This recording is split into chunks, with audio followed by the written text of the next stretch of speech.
Hello. Hello, Julian, Steve, Sophie, Alice. Tristan's here as well. Oh, Tristan, I miss Tristan. Yeah, he's excited. He was here actually. He's not here anymore. Okay. We've got Neil. Neil's here. Mark. Hello, Mark. Richard. Sarah. Anton. Paul. Sophie. Brett. Scott.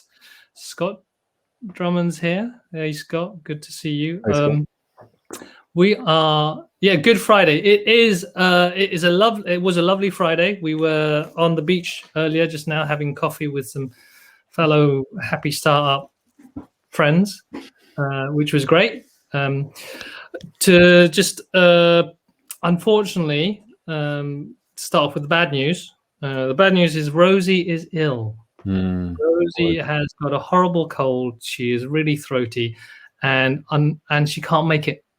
So we're going to have to reschedule our conversation with Rosie, talking community flywheels. I'm just waiting for that number of people to. Yeah, so if you come for Rosie, now's a good time to leave. The good news is you get Laurence and Carlos goodness 100% for an hour.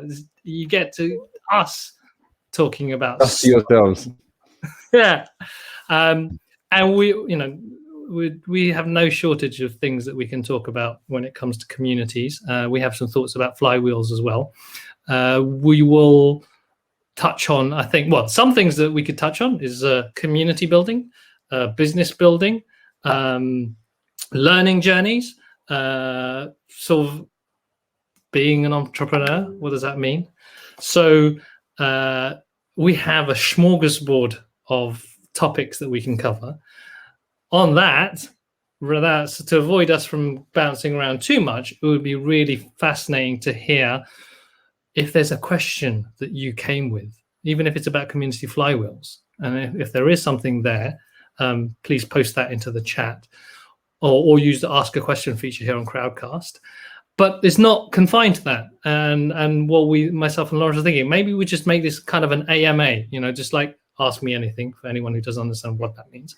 So we can answer any questions, whether it is about, again, community, business, entrepreneurship as a journey of self-discovery or spirituality, marketing, selling, being sort of like, or trying to find clarity, vision, purpose, those kinds of things. So those are the kinds of topics that we love talking about, and we probably could spend the whole day talking about. So if you have any questions around that, please feel free to share.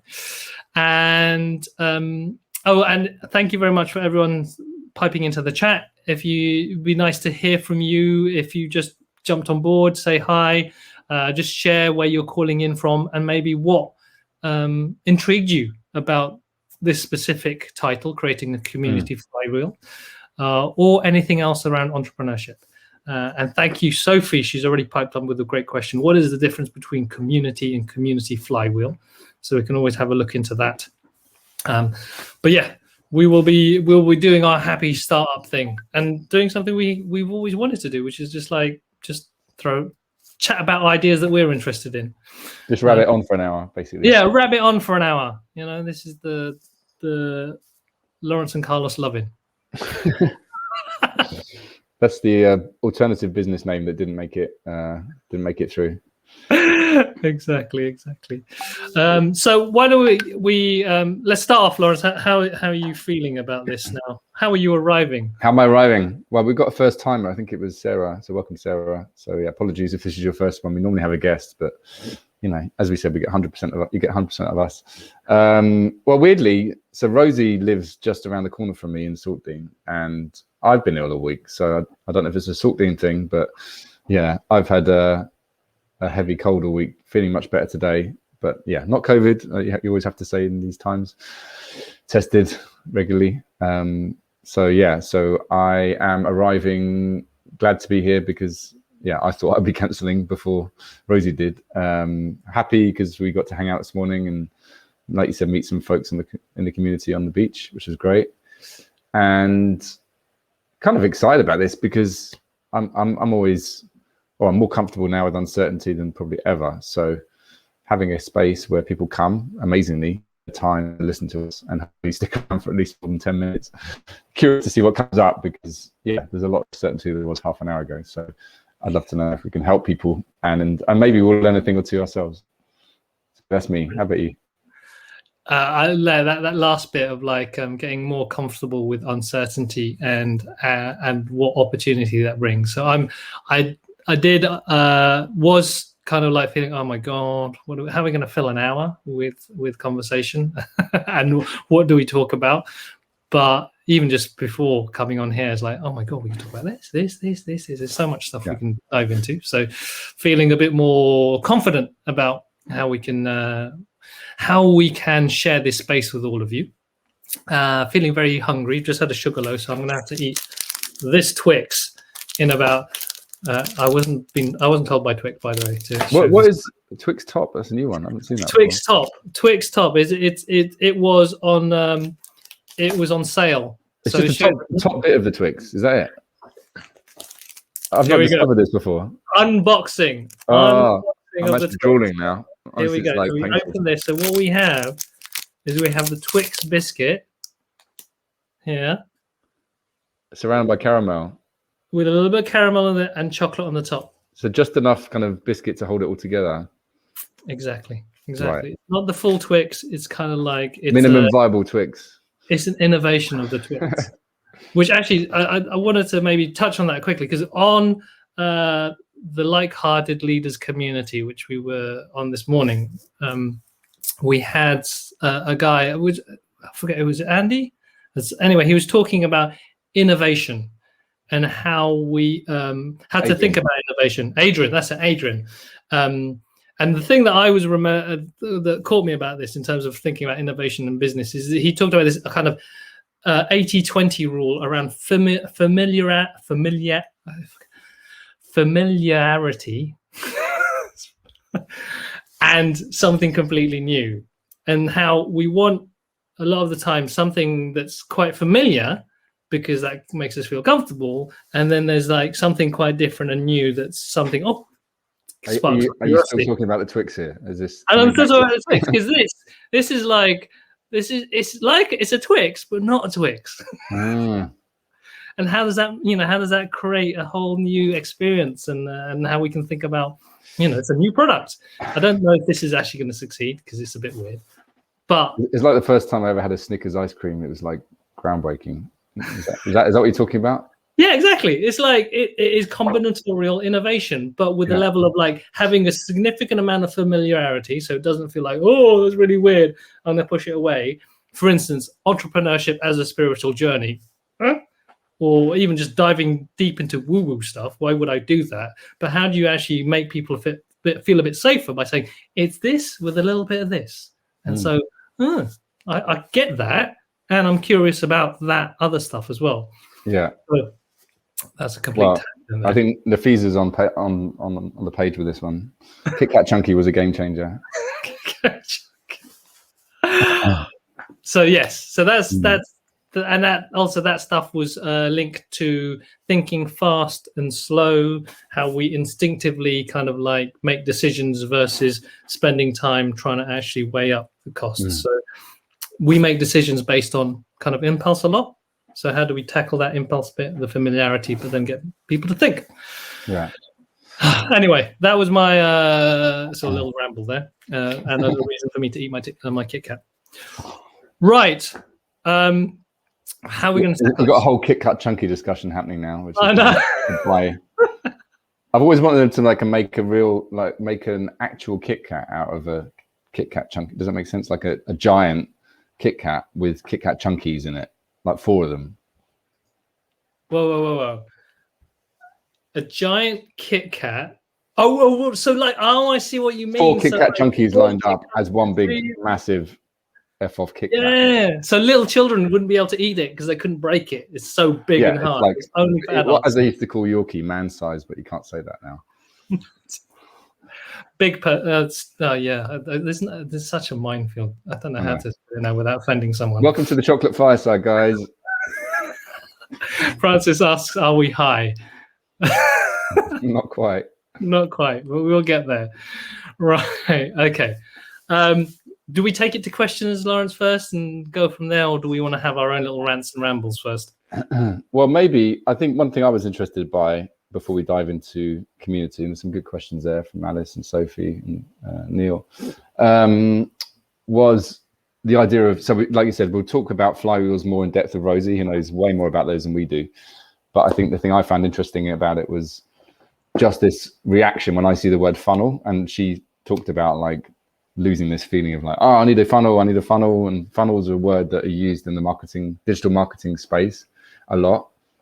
And I had a conversation with a couple of people in the last couple of weeks who were like, oh, I'm following this guy and he tells me I need this funnel and I need to do this and this day. And it just feels like real pressure to have your marketing funnel nailed as a business of any description these days. And if you don't have that, you're doing it wrong.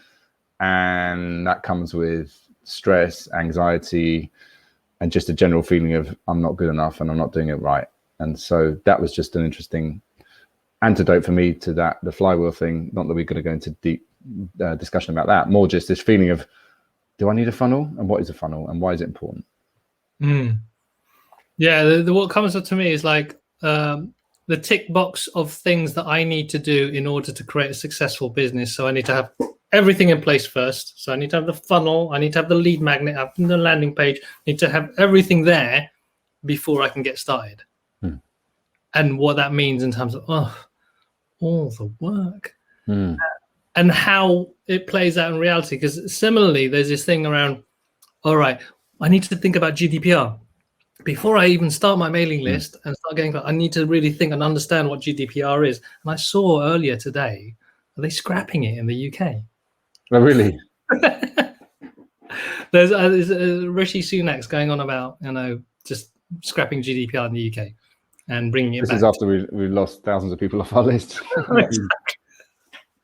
So it's not. I don't want to go into conversation about GDPR, but the principle being like, you put a lot of emphasis on putting something in place and you have no idea whether that's going to actually be relevant later down the line, as opposed to what's the thing I can get started on now that leads on to the next thing, that leads on to the next thing, that then could potentially become this virtuous circle that builds up energy, which, as I understand, is the kind of the principle of the is finding the flywheel that can get us started and keep us going.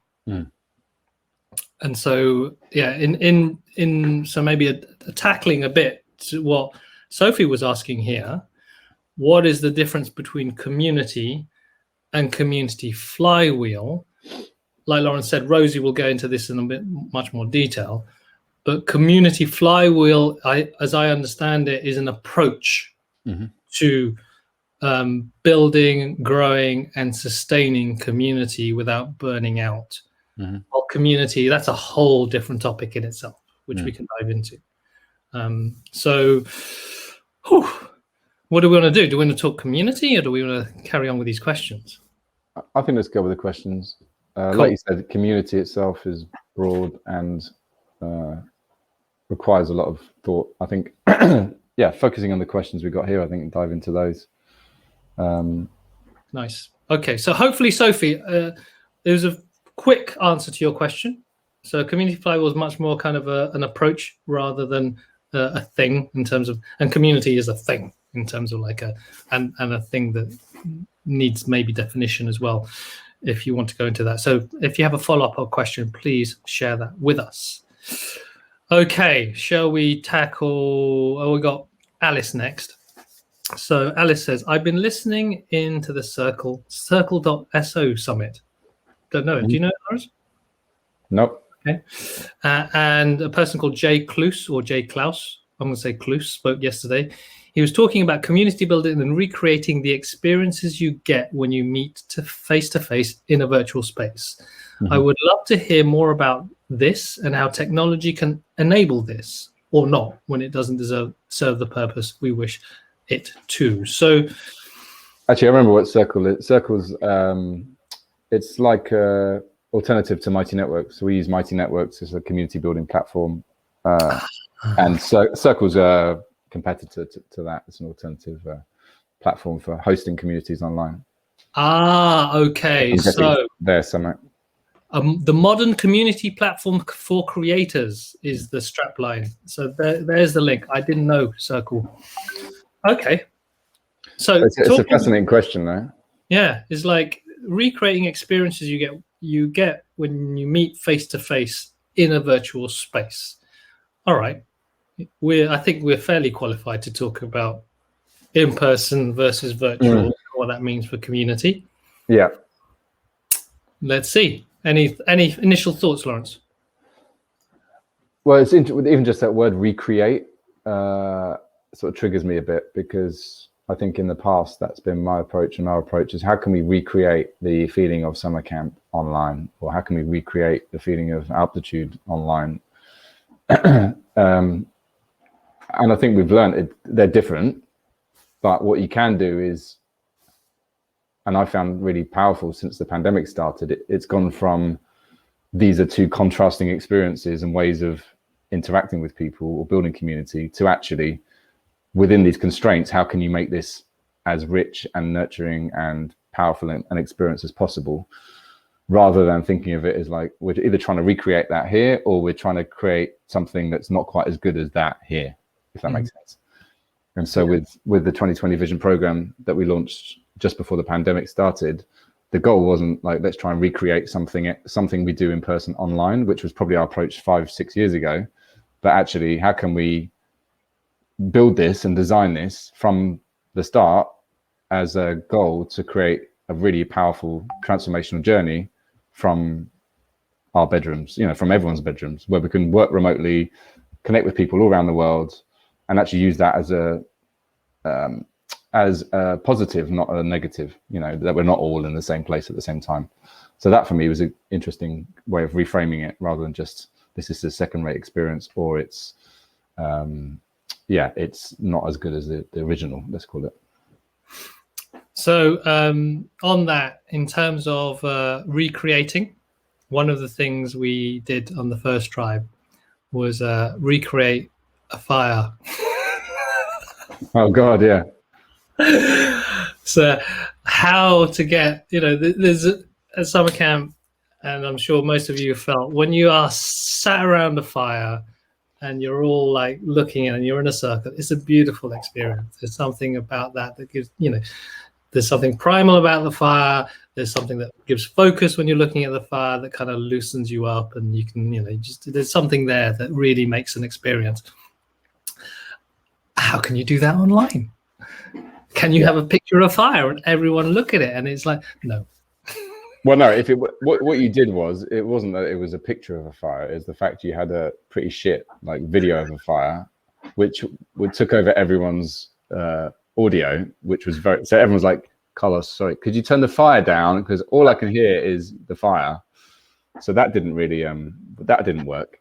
Oh, actually, Wolfgang's here. So Wolfgang would be great to get on, because he, as he said, he's been part of both Altitude, which is an in-person thing we do, and 2020 Vision, which is obviously the online program. So, and Wolfgang's great value as well. So, and he's creating his own thing as well. Yeah, and he's creating his own Second Mountain program. So let's try and get him on. But the other thing I was going to say was, one thing we have done with the program, which I think is interesting, is the ritual we set people, which isn't necessarily a collective experience, but it's an immersive experience or embodied experience that people do, we get them to do on their own.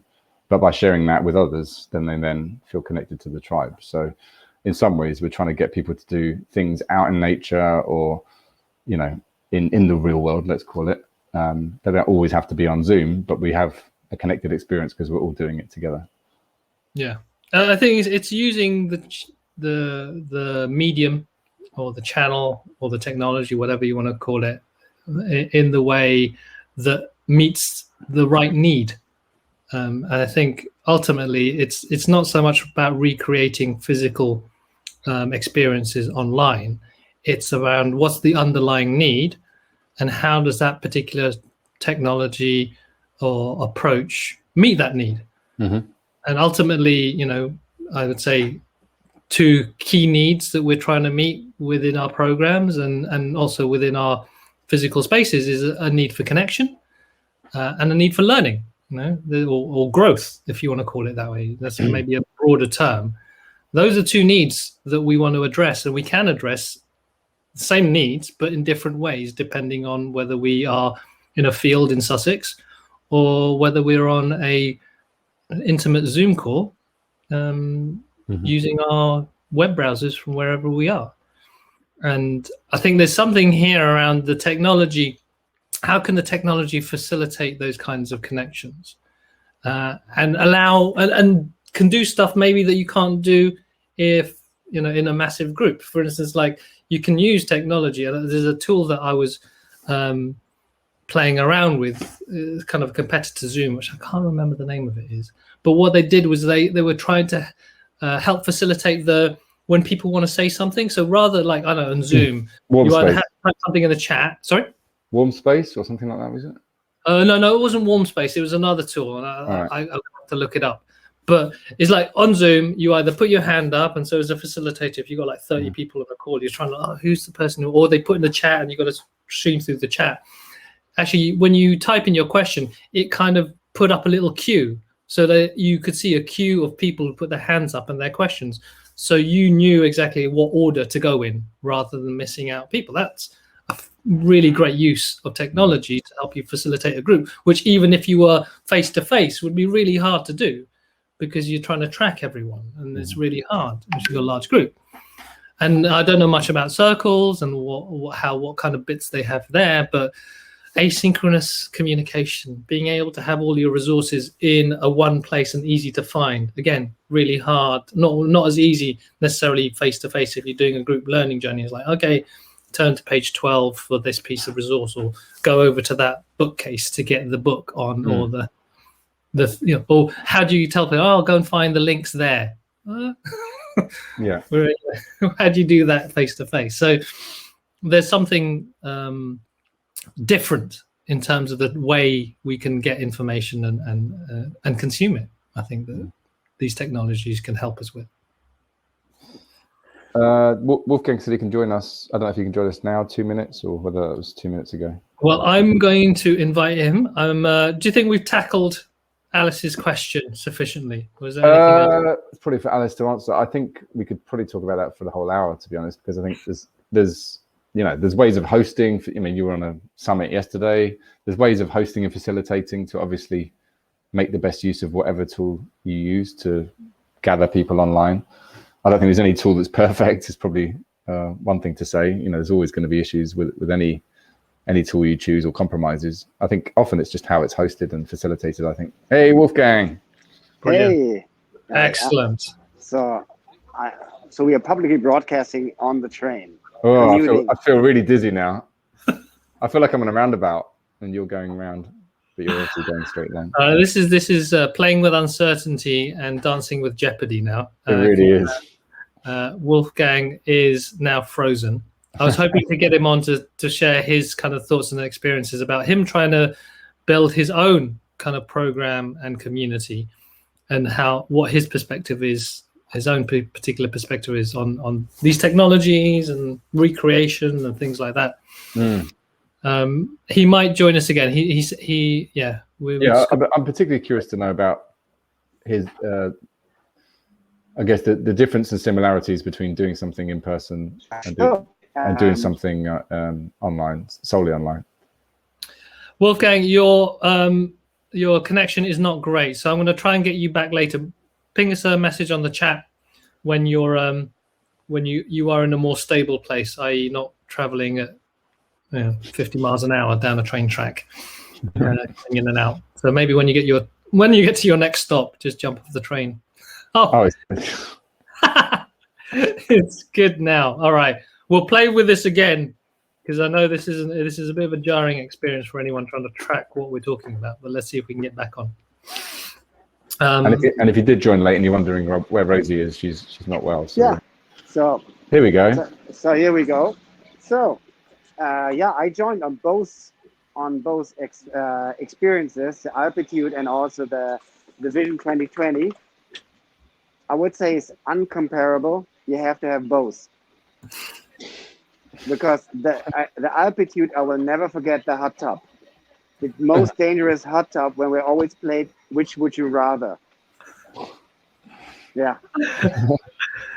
Yes, I do remember the hot tub experience. There was a level of definitely a level of danger and jeopardy when Jeopardy, Will yeah. ran in the hot tub. Yeah. So so this is what is really amazing. But you created like but I think what they have in common is you have a group of people who join up with same values, and they are all there to help each other, to learn, to give, and they also have a question. So they are problem givers, but also problem solvers. And this is the same. So it's the same attitude. And that's why in that sense, it felt seamless. So it was one, and it was one that's 25 people, now it's 20 people. It had the same intimacy. And I think this is what you played really, really well. And even there are not, so the same people can go to both and have the same, it feels the same, but it's a different experience. I'm curious about that word you use, intimacy, because I think that's maybe some people will think online intimacy. How do you create that? That's surely something you do face to face. You played the magic of the numbers, because the intimacy is like if you have groups of there's 6, 12, 25. So 6, if you want to build a community or a room with 6 people is so much. It's always high intimacy, like in the real world or online. And because then if someone stops talking or a connection is bad, the others will wait. It's same on a dinner table. If 6 friends are on one table, one is going for the restroom, the others are waiting for you. If you're 12, no one is waiting for you. 2 people just went off, hang out in the kitchen, and then the thing continues. And same as online. So, and with 25 is already a party. So that's, and I think like that's what this was great about the Vision 2020 program. You create small groups of 6. So we have this high intimacy. So when someone was not there, the other were asking, "Oh, where is this or that person today? Where's Sonia today? Oh, and then someone said, I called her already." Like, and so you have this caring about each other. And in the altitude, it was I had a friend in a room. So we took care because the group was 25 people. It was a big bunch, but the high intimacy was the room. Awesome. It's interesting that you didn't mention technology or medium. It was really, and this is what we always come back to. It's all about people, right? Whatever it is, whether it's online, offline, people so bogged down in tools and processes and sort of quick fixes, but ultimately, oh, you're muted. Well, I can't hear you, Wolfgang. Can't hear you. We've got your audio, Wolfgang. Yeah, we can't hear you. No, it's not playing ball. Oh well, we did want to get that far. Thank you very much, Wolfgang. It sounds like we're having a few audio challenges, but you definitely prompted some further discussion. Thanks, man. I think for me, I feel the need to kind of also put a distinction between something like a retreat, like altitude, which is very time bound and bound physically. It is 7 days in the Alps. And so we all brought together in the same space, and it's quite intense. While when you do something like 2020 or any kind of online community, there is no time boundness to it. You can, pop in and pop out. You can, you can have this be a part of an experience over a year, in a sense, or even longer. And there's no physical restrictions as well. You can be wherever you are and engage and feel that sense of connection. Again, how you do that is maybe one question, but there's a benefit to be able to like have someone from India connect with someone from Australia and from someone from Peru without having to physically interrupt their lives, and have it blend with whatever's going on for them. And how that is actually a really powerful, that's really powerful for people, particularly if you're feeling a sense of isolation because you can't get to certain places or you're not surrounded by the right people. Yeah, I was on one of my calls on Wednesday with Avinash. He's in my current group, and he's based near Bangalore, and he lives on a farm, and he was talking about he wants to do his ritual, the purpose ritual he set at the start of the program. and he's going to walk to a mountain that he's never climbed that's near his farm. That's 2-3 hours hike. And just, seeing a picture of where he's based, getting this image of him on that trip, I think, like you said, so connecting to a group to know that, there's a big world out there. We're not able to travel to it right now, but we can certainly be close to it or feel connected to it. And that's something we'd never been able to do, like you said, without technology and without this kind of medium. So getting a window into everyone's world when they're there, not like when you're away somewhere together, but actually through the day-to-day, through our lives over the course of, say, 6 months is a whole different thing that I hadn't even considered to be powerful, but it really is. I think the last element I'd like to touch on for Alice around this, which is, I think, is also technologically agnostic, but also can play a big part when you're using technology, is hosting and how you hold the space, whether that's over a Zoom call where you're, essentially you are facilitating, or it is like in a chat forum or something that's more asynchronous, a WhatsApp group or something like that, is what it means to define that space so that people feel comfortable to interact in it. I think that is also an important factor to think about, how you approach those differently and maybe in the same way, whether it's in person or whether it's online. I don't know if you have any thoughts around that, Laurence. Sorry, I lost your audio for like 10 seconds. Can you say it again? It's about how you approach hosting that is the same, whether it's online or offline, and also could be different because of the different types of medium. I don't know if you have any thoughts around that.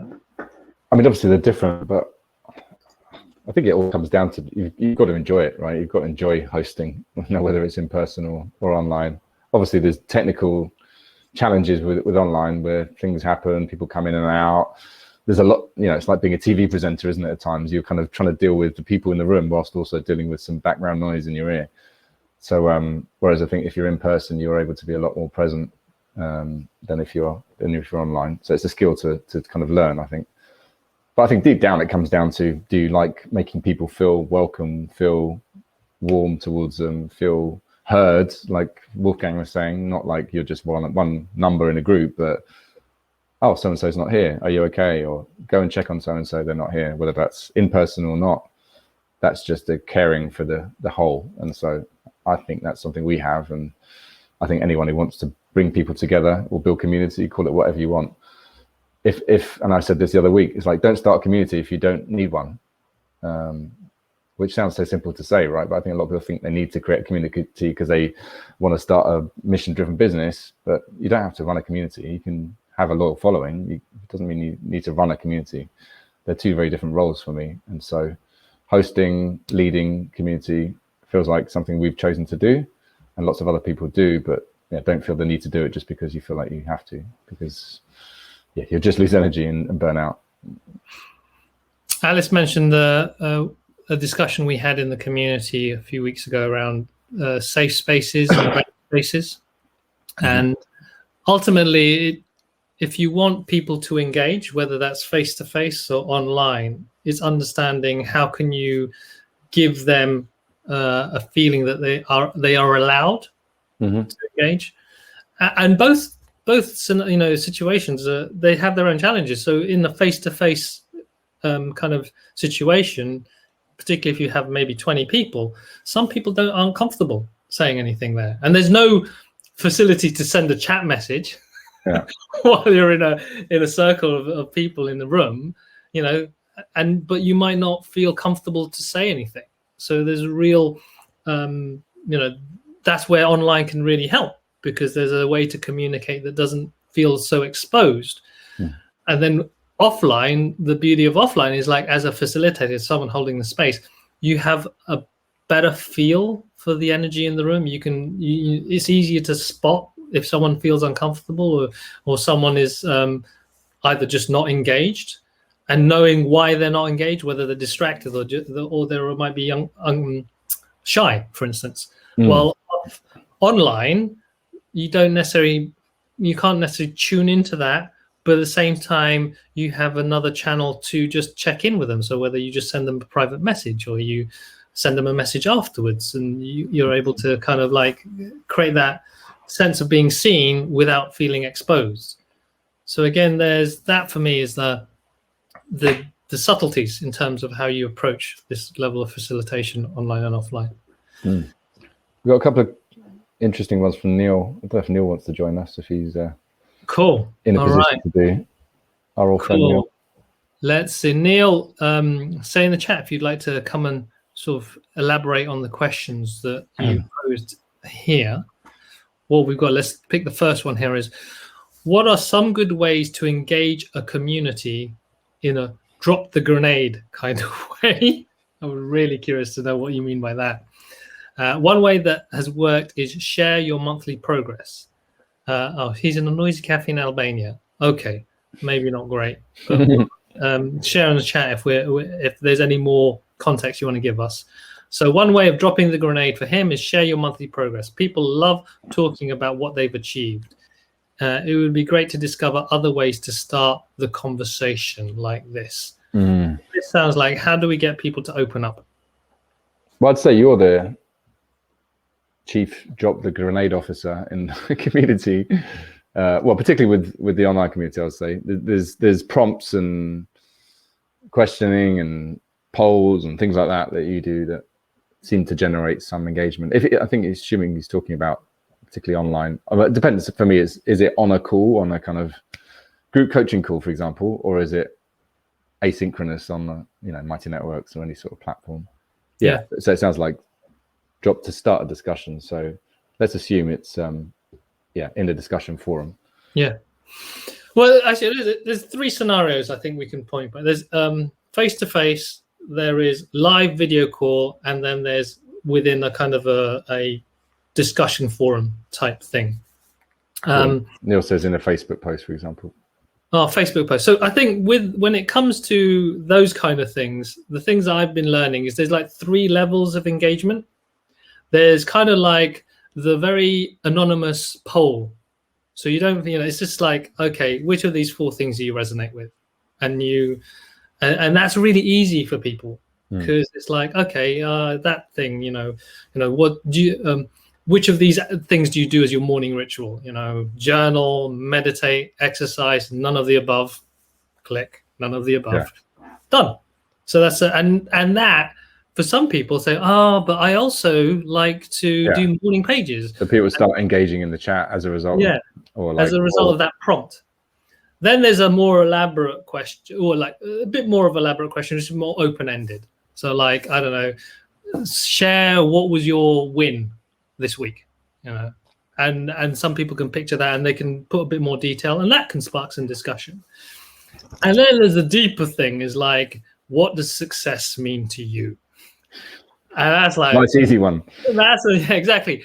And that then caters for the need for people who really, they're a bit more warmed up, they want to share a bit more, they're a bit more open, and usually leads to much more deeper conversations.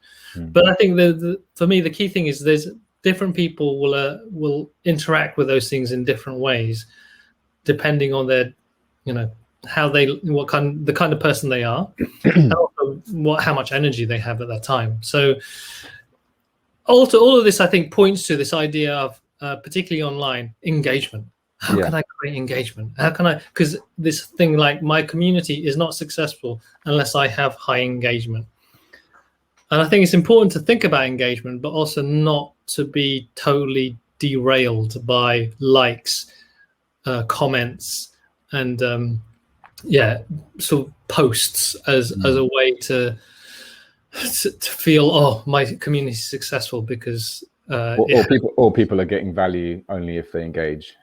Yeah, which is exactly. I think we've learned. We used to use that as a metric before. Like, we've got a really high engagement rate, but then you start to think, particularly with an online community, for Facebook and Instagram, engagement, 100% engagement is success, right? So the fact that everyone's on their phone all the time is great because that means there are more eyeballs on the platform, more ad spend. It's like a loop, isn't it? Whereas as a human-centered community, you start to think, is it good for everyone to be engaging online on our community all the time? Is it being addicted to engaging a good thing? Well, surely not, because that means you're not focused, you're not doing your work, you're on your phone all the time or on the computer all the time. So there's a balance where I think, what's the minimum amount of engagement that's necessary for them to get value, but also for you to feel like, you know, they're being part of it and they've contributed to it. Yeah. And for some people that could be showing up to one call once a month, or like you said, just engaging in a quick discussion, or even some cases we have people who contribute to our community who don't really engage at all, but they feel happy because they want us to exist. So that's what I've found really fascinating, is how, yes, these tools are useful to monitor engagement, but actually we're not all building Facebook. And so therefore, how does that balance up with wanting to be a community where we put our well-being at the heart of what we do? And that's also a huge part of that. The phrase that springs to mind is kind of being purpose-driven with the engagement, and understanding the why. What is the purpose of driving engagement? And if it's purely metrics-driven, because it makes you feel good, it's like, oh, you know, I get 90% people logging in once a day, and I get, you know, 100 likes on every single post. What is it? Maybe just people, particularly with Instagram, is like, I've talked to a few people in our community who get really, I'm going to say, confused, where on one hand they post stuff that's quite meaningful, you know, they really point to a question or a challenge and get no engagement, and then they post a picture of a chicken, or they post a picture of a beautiful view and suddenly loads of likes. And it's like, well, it's nice, but it doesn't really align to what I'm trying to do here in the work that I want to do. So there's that, you know, being conscious of what people will easily engage with, but also this thing around, you know, what do you want people to achieve by engaging? So, for instance, with, like, for me, for some of these posts, it's like, meeting people where they're at. Some people don't have the time to think deeply about stuff, but underneath that is like getting people to just think. It's like, oh, never thought about that. Maybe they don't even engage with it, but it just makes them think differently about whether it's business and life and just things that are important to us.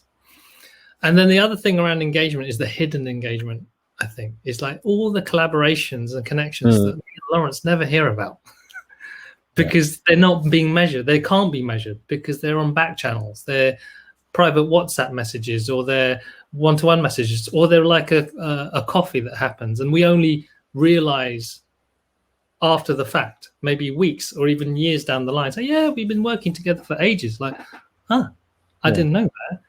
And that's on our part, what we need to do as community builders who want that kind of authentic connection, is that's where the energy and effort comes in. Is like always connecting with people, just finding out where they're at an analog level, not a digital level, like a chat. It's like, oh, how are you? How's it going? What do you do? It's like, oh gosh, you've been like talking to that person and you've launched that little project together. It's like, that's great to hear. Awesome. Yeah. Well, it also, I've realized at the start when we started creating our online community, was we felt like content was the route to success, you know. So like, we need to create content to build engagement, but I think we've learned that actually facilitating connections between people is probably the number one role of us as community builders. So rather than it being about us being the experts and sharing loads of information, yes, we've got, you know, experience in building this stuff, but ultimately people work it out together. So how can we, like you said, encourage collaboration, encourage random collisions of people and ideas in a way that, you know, if you meet 2-3 people in the community, you felt like this is worth my while, because meeting great people is something you can never do enough of, really. And that for me points to a flywheel there. And the flywheel in my head is curiosity. You know, both of us, you know, one of the core values of the Happy Startup School is learning. So we're always interested in learning new things. What we do there is we reach out to people and we create spaces for those conversations to happen, which then serves not only us and the person that we're talking to, but other people who are watching from the outside. So Fireside being one of them, which then introduces us to other people who we want to learn from, which we then get into a conversation, which then reaches. And so you see this kind of virtuous circle of like, we're interested, we reach out to someone who's got some interesting answers that then answer someone else's question who actually has something else interesting to say that we then want to talk to. Yeah. So that is sparked by you, you, the community builder or the person who's starting this, your own curiosity, your own need, that then service other people's needs, which services your need as well, and you continue going. That's for me sustainability and a potential little flywheel. Yeah, I was going to say that before Francis did. Back to why we're here, flywheels. Bring it all back. That's that's my role. Let's keep it tight. Okay, here we go. Let's see if we got some more questions here. Do we want to? Rebecca's one about overwhelm. If you want to tackle that one. Okay, here we go. Boom. Thoughts on overwhelm for a newbie stepping out of a structured corporate world to create something of value and with meaning, which is also professional and credible, an incredible brand. So the words of some guy called Carlos really resonated. Dr. Carlos. Dr. Carlos about being. Also, the words of Carlos really resonated about there always being someone else you should know or should be doing. And I found myself frozen with inaction and not knowing what to do next. So, Laurence, help me interpret this question. Is this thing of like, there's too many things, too many people I should be connected with, and too many, tasks or on things on the to-do list that I should be doing, and because of that, I just don't know where to start? Well, it feels like there's a couple of parts to the question. So I'm curious to know, maybe Rebecca wants to elaborate a little more. Is it about having too many things on your plate, or is it about, well, there's so many things there. There's overwhelm in terms of too many things to do. There's a kind of identity thing. It feels like shifting from corporate to building something, sort of a mission, a new business, something that's much more aligned to your values. Because when you say credible and professional, that almost says to me, there's people in your old, this is me interpreting here, there's people in your old structured corporate world, and then there's you in your new kind of emergent startup. And I guess we see this a lot, people having to work out what they need to do each day, and there's prioritizing stuff and everything's a priority. But there's also, what does this mean to me as a person in terms of my identity, because my identity was attached to that old me, as well as how do I start to share this new identity in a way that doesn't feel like, why are they doing that now? Or can you wear both hats? You're trying to tread both worlds, where you're trying to like introduce this new thing you're trying to do whilst also still being credible and respectable in that old world. I'm sorry, just Rebecca's context here. It's the just do it mentality versus having some level of planning. Yeah. Well, this is interesting. I was chatting to Tim, Tim's on the call, I don't think he is, Tim Bicknell, who was on the last Tribe, and he is starting a podcast. I hope he doesn't mind me saying, but I'm sure he won't. He's starting a podcast about this shift, this kind of, he's not calling it a leap because a leap sounds too big, but this transition from, the old me to a new thing. So for some people that could be a radical change. So you were a solicitor and now you're going to be like Gail Berry running a, online baby massage business, completely different, totally unrelated. But that takes courage, it takes commitment, but also there's something going on underneath, like Rebecca's alluding to, which is what's actually happening for you to be confident doing that. Is there some firm ground that you're laying to sort of look after your finances, to allay any fears around that, or even to just build your confidence around the new thing that you're trying to do? So that's what I think is fascinating. And then on top of that, you said, Rebecca, you've got that identity thing of like, am I the right person to be doing this? Am I confident enough? Who am I? The whole imposter syndrome comes in. All of this stuff comes to the fore. Hence, no doubt, a feeling of overwhelm. What's landing for me with this question, I'm picking up on the structured corporate world versus doing something on your own. So, and how that relates to overwhelm. So one aspect for me is like, within a structured environment, you have a very clear focus. You're given tasks to do, or someone has dictated already what needs to be done. And so, that's what you need to focus on. There's no, which one should I do next? It's like, that needs to be done because someone's told me what to do, and within this organization. Versus as an entrepreneur, particularly starting out for the first time, should I do marketing? Should I do the business plan? Should I be focusing on the product? Which product should I focus on? Which customers do I want to focus on? Do I spend some time selling? Do I spend some time just like building? Just like all these, and should I just be chilling because I don't want to push myself hard? Now, all of these questions, these competing tasks or things that we could be doing, and then trying to make a decision as to which is the best thing to do. So there's that for me talks to the overwhelm. Like, oh, I don't know what to do next. The other thing that lands for me is this idea of what does it mean to be professional and credible.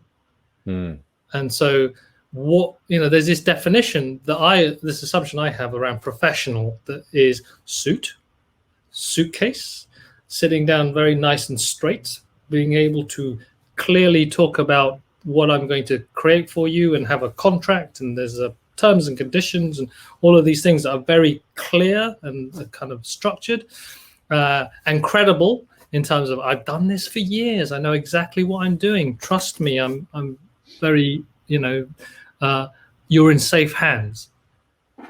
What does that mean when you're starting something out for the first time that you've never done before? What does it mean to be professional? So in my eyes, is like the opposite is, are you scamming someone? Are you trying to get money off them for something that you're not really going to do for them?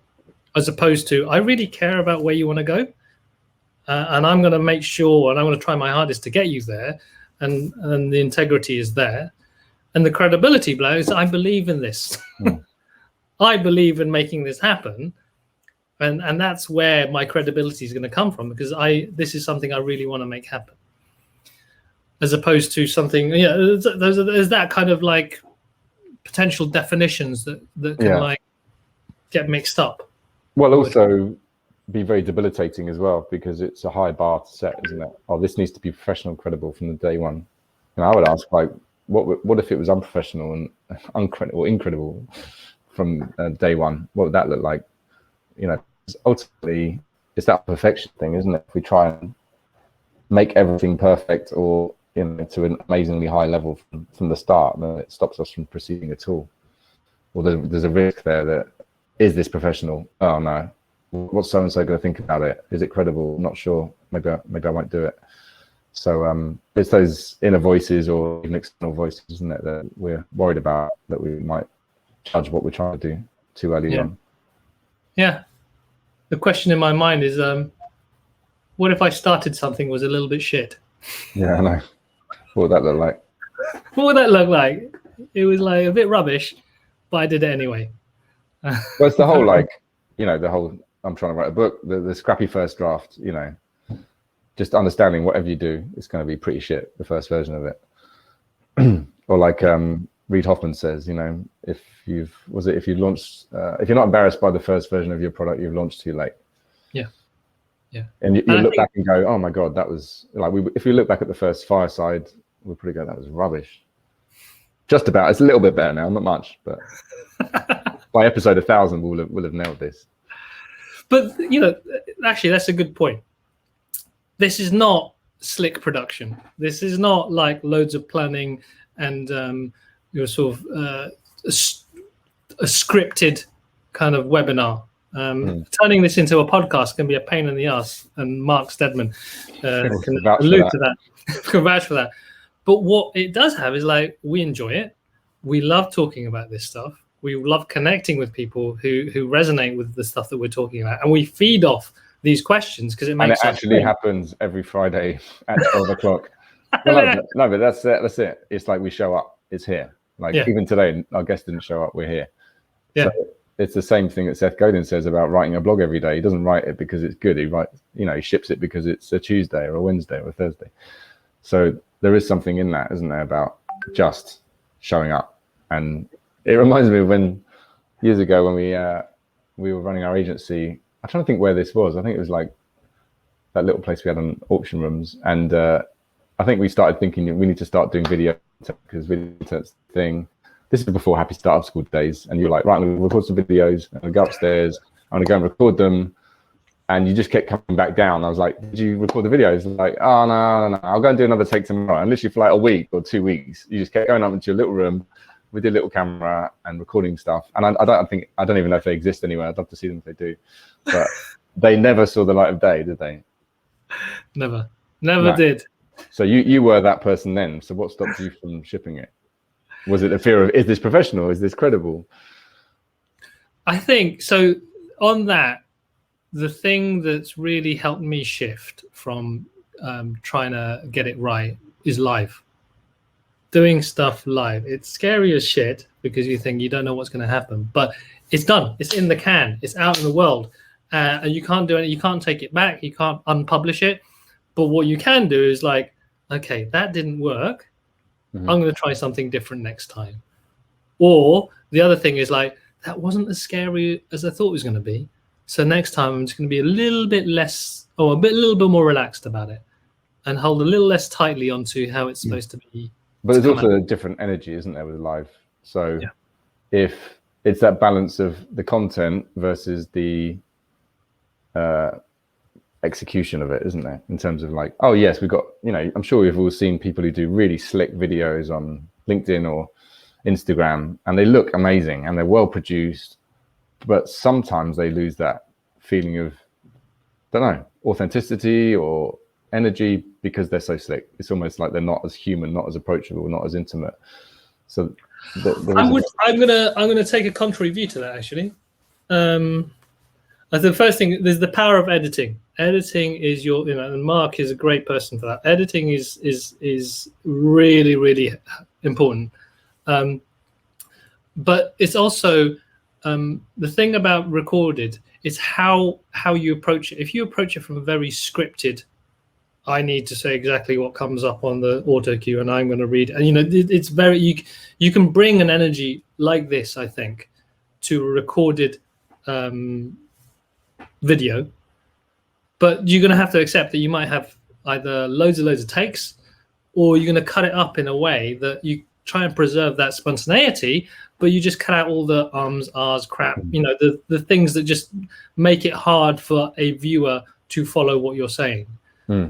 And so, for instance, this fireside gets turned into a podcast. If we had the time and energy, and if I could get clear about how I wanted it to sound like, we could really cut this in a right way. So we removed anything that was superfluous, and it was a 10-minute bundle of goodness that anyone could listen on their commute, and still preserve the spontaneity and some of the humanity in it. So I think, for me, when you're talking about me going up and down, I think, I've got to record this. I want to make this go. And it's great. It was, I didn't understand how editing could help with that.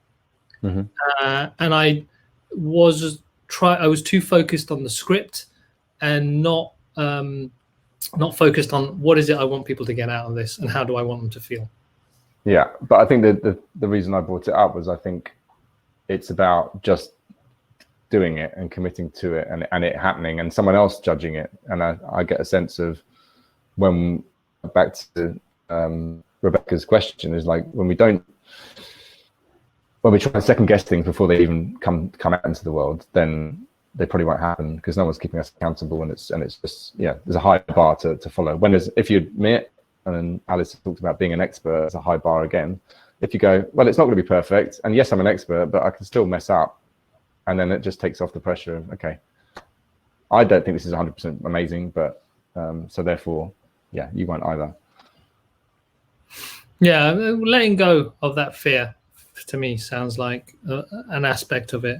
And that, I think it's one of those things, that's easier said than done. Yeah.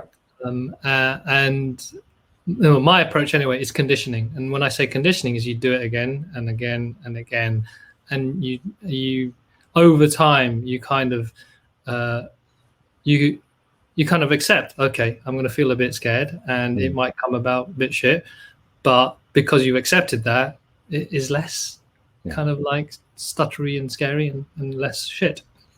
But I think it's also important, before we finish up, is we are giving other people permission to feel a little bit like it's okay to feel a bit unsure about things too. So if as a community leader, as someone, if you gave a workshop or a talk and you stood up saying, oh, I'm a bit nervous today, or I don't feel as prepared as whatever it is, that might feel a bit like, oh, you're the expert, or we're paying you to be here. But actually what that does is allows other people to then feel, okay, it's not just me. I thought he had worked it all out, but he's on stage telling me that he's still human too, or he got to the place late because of his kids couldn't get into school, whatever.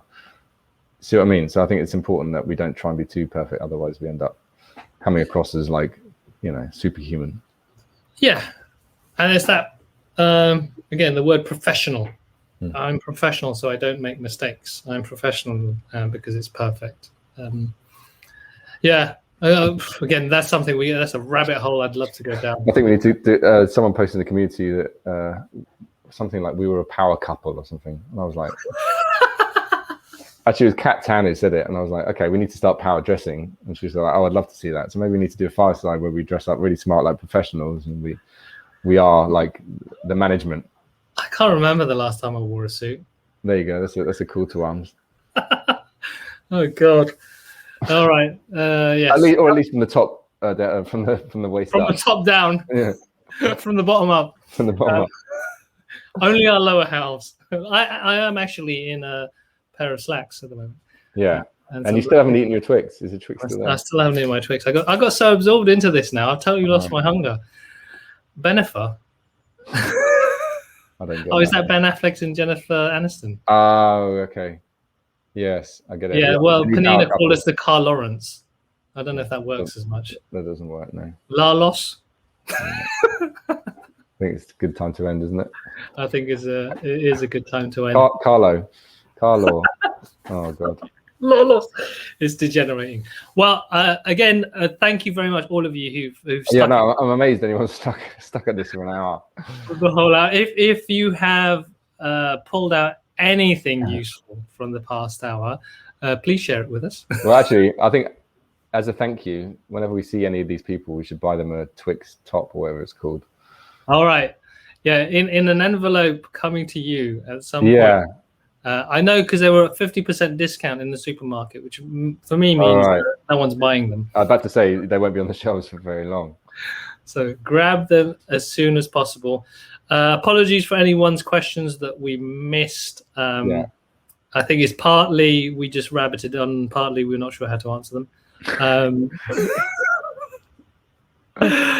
Maybe we'll actually what we could do is if the energy takes us, we will maybe record something quickly, particularly if you're in the community.